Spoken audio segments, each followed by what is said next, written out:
నాణ్యమైన విద్యను అందించాలి. జిల్లాలో మూతబడిన పరిశ్రమలను తెరవాలి. నిరుద్యోగ యువకులకు ఉద్యోగ అవకాశాలు కల్పించాలి. సింగరేణిలో స్థానిక యువతకు ఉద్యోగావకాశాలు ఇవ్వాలి. కాంగ్రెస్ ప్రభుత్వం తక్షణమే జాబ్ క్యాలెండర్ రిలీజ్ చేయాలి. గంజాయి మత్తు పదార్థాల నివారణకు ఏవైఎఫ్ ఉద్యమిస్తుంది.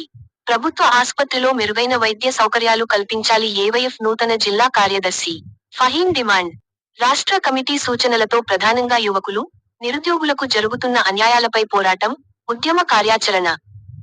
తెలంగాణ సాధిస్తే ఉపాధి అవకాశాలు ఏర్పడతాయని, ప్రభుత్వ ఆస్పత్రులు మెరుగుపడతాయని, విద్యార్థి యువకులు ప్రాణత్యాగాలు చేస్తే 2014లో కేసీఆర్ అధికారంలోకి వచ్చారని, 10 సంవత్సరాలు పరిపాలించాలని, తమ ప్రభుత్వంలో ప్రైవేటు, ఔట్సోర్సింగ్ కాంట్రాక్ట్ ఉద్యోగులు ఉండరని, పర్మనెంట్ ఉద్యోగాలు ఇస్తామని చెప్పి అప్పటి టీఆర్ఎస్ నేటి టీఆర్ఎస్ పార్టీ మోసం చేసిందన్నారు.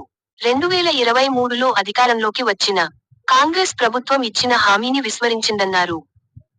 పక్క రాష్ట్రాల నుండి మన జిల్లాకు యథేచ్ఛగా నిషేధిత గంజాయి అక్రమ రవాణా జరుగుతుందని, పవిత్ర ప్రార్థన స్థలాలు, విద్యాలయాల పక్కన బెల్ట్ షాపులు, గుట్కాలు, సిగరెట్లు అమ్మే పాన్ షాపుల్లో మత్తు పదార్థాలు అమ్ముతున్నారని, అటువంటి వారిపై పోలీసులు కఠిన చర్యలు తీసుకోవాలన్నారు. యువత, విద్యార్థుల భవిష్యత్తును చిత్తు చేసే గంజాయి మత్తువాటికి వ్యతిరేకంగా ఏవైఎఫ్ ఉద్యమిస్తుందని, మత్తు పదార్థాల నివారణకు పోలీసులకు పూర్తి సహకారం అందిస్తామన్నారు. సింగరేణిలో గతంలో 1,25,000 మంది ఉద్యోగులు ఉంటే ప్రస్తుతం 40,000 మంది కాంట్రాక్ట్, ప్రైవేట్ ఔట్సోర్సింగ్ ఉద్యోగులు ఉన్నారని, ఇతర రాష్ట్రాల వారు సింగరేణిలో ఉద్యోగాలు చేస్తున్నారని, సింగరేణిలో ఉద్యోగాలను స్థానిక ప్రాంత నిరుద్యోగ యువకులకు ఇవ్వాలని డిమాండ్ చేశారు. సిద్ధపడ్డాం. ఆ లోటుపాట్ల మేము ముందు తీసుకొస్తాం. దయచేసి అవి కూడా పరిష్కరించే దిశగా ఈ ప్రభుత్వం ఉండాలని చెప్పి కోరుకుంటున్నాం. అదేవిధంగా రాష్ట్ర ప్రభుత్వం ఏర్పడిన వెంటనే కాంగ్రెస్ ప్రభుత్వం నిరుద్యోగ వృత్తి ఇస్తా అని చెప్పి ఇప్పటికీ నిరుద్యోగ వృత్తి ఇవ్వకుండా యువకులకు మోసం చేస్తుంది. కాబట్టి తక్షణమే నిరుద్యోగ వృత్తి ఇవ్వాలని చెప్పి మేము కోరుకుంటున్నాం. అదేవిధంగా కేంద్ర ప్రభుత్వం ఏదైతే మేము ప్రభుత్వంలో వచ్చిన వెంటనే ఈ దేశంలో ప్రతి సంవత్సరం 2 కోట్ల ఉద్యోగాలు ఇస్తా అని చెప్పి మాయమాటలు చెప్పినటువంటి ఈ యొక్క కేంద్ర ప్రభుత్వం, మోడీ ప్రభుత్వం కూడా మేము పోరాటాలకు సిద్ధపడ్డాం. అదేవిధంగా ఈరోజు మోడీ ఏం చెప్తున్నారు, మేము పకోడీ వేసుకున్నటువంటి కూడా మేమే ఉద్యోగం చూపించామని చెప్పే దుష్పరిస్థితిలో ఈ దేశం ఉందంటే చాలా బాధాకరం అని చెప్పి ఈ సందర్భంగా తెలియజేస్తున్నాం. ఈ దేశంలో పుట్టినటువంటి ప్రతి బిడ్డకు చదువు అందించే విధంగా, ఆ చదువు పూర్తయిన తర్వాత ఉద్యోగం అందించే విధంగా కేంద్ర రాష్ట్ర ప్రభుత్వాలు తీసుకోవాలని చెప్పి ఆ విధంగా మేము కూడా పోరాటాలకు సిద్ధపడాలని మేము కోరుకుంటున్నాం. ఈ యొక్క జిల్లాలో ఉన్నటువంటి ఎక్కడైతే ఐరన్ ఫ్యాక్టరీలు ఉన్నాయో, పాల్వంచలో లేకపోతే పూట పడినటువంటి ఈ యొక్క కొత్తగూడలో ఉన్నటువంటి ఫ్యాక్టరీలు కూడా మళ్ళా తెరిచి దాన్ని నిరుద్యోగులకు ఉద్యోగాల అవకాశం కలిగించే విధంగా ప్రయత్నం చేసే విధంగా మేము ఉద్యమించాలని మేము మేము ఒక నిర్ణయం తీసుకున్నాం. అదేవిధంగా ఏదైతే మా ప్రాంతాల్లో ఉన్నటువంటి ఈ జిల్లాలో మణుగూరులో, ఎలందులో, కొత్తగూడెంలో ఉన్నటువంటి ఈ యొక్క సింగరేణి బొగ్గు గనుల్లో నిరుద్యోగ యువతకు ఉద్యోగాల అవకాశం కల్పించే విధంగా మేము ఒక ఉద్యమాన్ని ఒక తయారు చేసుకున్నాం. అదేవిధంగా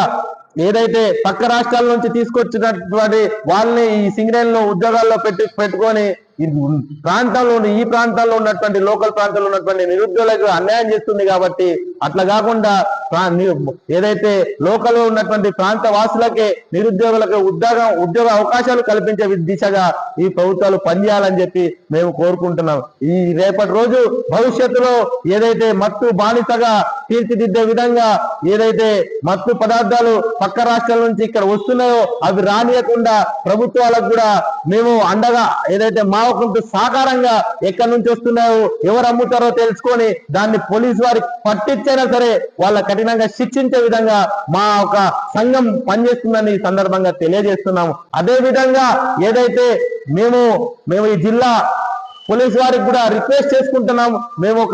మా రిక్వెస్ట్ ఏంటంటే, దయచేసి సార్ ఈ రోజు కాలేజీల పక్కన, స్కూళ్ళ పక్కన, బస్తీలలో, గుళ్ళ పక్కన ప్రతి దగ్గర ఈ కాలేజీలు, గుళ్ళు, చర్చిలు, మసీదులు లేకుండా చుట్టుపక్కల ఉన్నటువంటి ప్రాంతాల్లో బెల్ట్ షాపులు లేకపోతే మత్తు పదార్థాలు అమ్మే విధంగా జనాలు ఇక్కడ తయారయ్యారు. కాబట్టి వాళ్ళపై కఠినంగా శిక్షించి ఆ ఒక కాలేజీల పక్కన, స్కూళ్ళ పక్కన ఉన్నటువంటి పాన్ షాపులు, గుట్కాలు, సిగరెట్లు అమ్మే షాపులను బంద్ చేసే విధంగా మీరు ఒక ప్రయత్నం చేయాలని చెప్పి మీకు ఈ సందర్భంగా తెలియజేస్తూ, రేపటి భవిష్యత్తుగా మేము యువతకు ఒక ఉద్యోగ అవకాశాలు వాళ్ళకు కల్పించే ఏదైతే ప్రభుత్వ అవకాశాలు ఉన్నాయో ఆ అవకాశాలు కల్పించే విధంగా మేము ఉద్యమించాలని చెప్పి ఈ సందర్భంగా కోరుకుంటున్నాం.